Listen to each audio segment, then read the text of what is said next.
Tinapay mula sa langit. A daily morning devotion with CRC Family.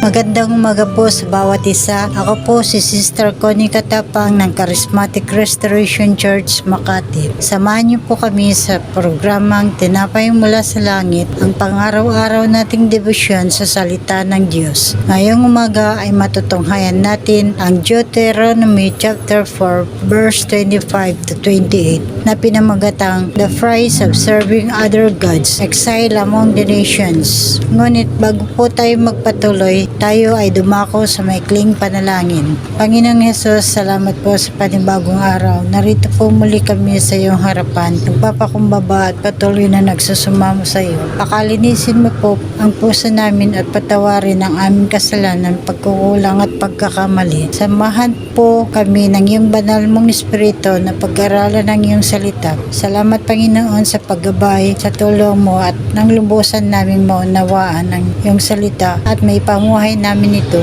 ayon sa iyong kalooban. In Jesus' name we pray, Amen. At ating pong basahin ang Deuteronomy chapter 4 verse 25 to 28.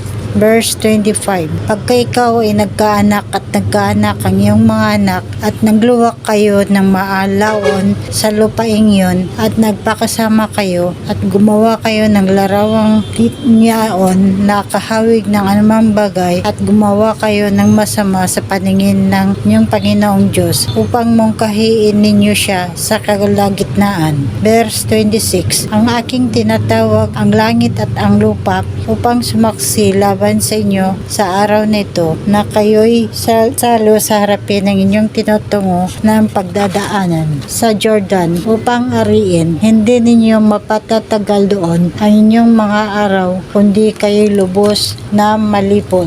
Verse 27. Sa pamamagingalatin kayo ng Panginoon sa mga bayan na kayo matatabing konti sa bilang sa gitna ng mga bansa na pagdadalahan sa inyo ng Panginoon. Verse 28. At doon maglilingkod kayo sa mga Diyos na yari ng mga kamay ng mga tao, kahoy at bato, na hindi nakakakita ni mga kakarinig, ni makakakita ni mga kakaamoy. Sa mga talatang binasa natin ay nagpapatuloy ng pagpapahayag ng tagubilin ni Moises na mula sa kautusan ng Diyos. Mga mahalagang tagubilin ay dapat tandaan, sundin at gawin bilang pangrespeto ng mga Israelita kay Yahweh na kanilang Diyos. Paulit-ulit na paalala sa kanila dahil ang tao ay sadyang masuwayin at makakalimutin. Dinindiin dito ang mga sumusunod. Number 1, paggagawa ng mga larawan o pangsambahin dumaan man ang matagal na panahon. Number 2, ang paglakbay sa kautusan ng Diyos ay pagreresulta ng kanilang kapahamakan. Number 3, ang paghayag ng Diyos ay gagawin nitong paglakbay sa tuntunin niya.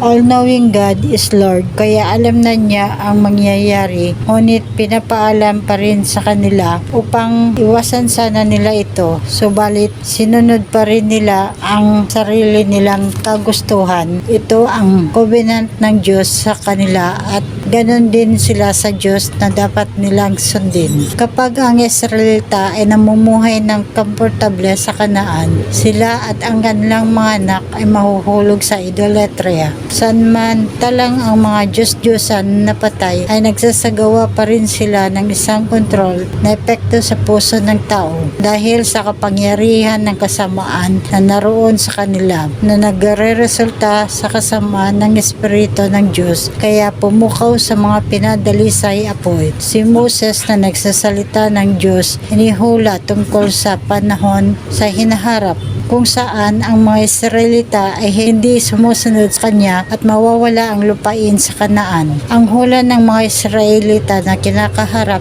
na pagbabalik at pangangalat sa mga bansa kung sila ay tatalikod sa Diyos. Ito nagsisilbing babala sa mga Israelita, binibigyan din ang kahalagaan ng pagsunod ng pananampalataya sa Diyos upang maiwasan ang masasamang kahihinatnan at pagsuway at ang hindi ligtas sa mga pagsamba sa kahoy at bato o anumang bagay na katulad nito. Huwad na Diyos-Diyosan na hindi hininga, marinig o makakita o reform ng mga himala. Conclusion: ang pagsunod sa kautusan ng Diyos ay magbubunga ng pagpapala, ngunit ang pagsuway ay nagbubunga ng kapahamakan. Mahalaga ang pag-unawa sa salita ng Diyos upang masunod natin ito. Higit na pinagpala ang mga nakikinig sa salita ng Diyos at tumutupad nito. Makikita sa Lucas 11:28. Panginoon, salamat po sa iyong salita na amin pong natutunan sa araw nito.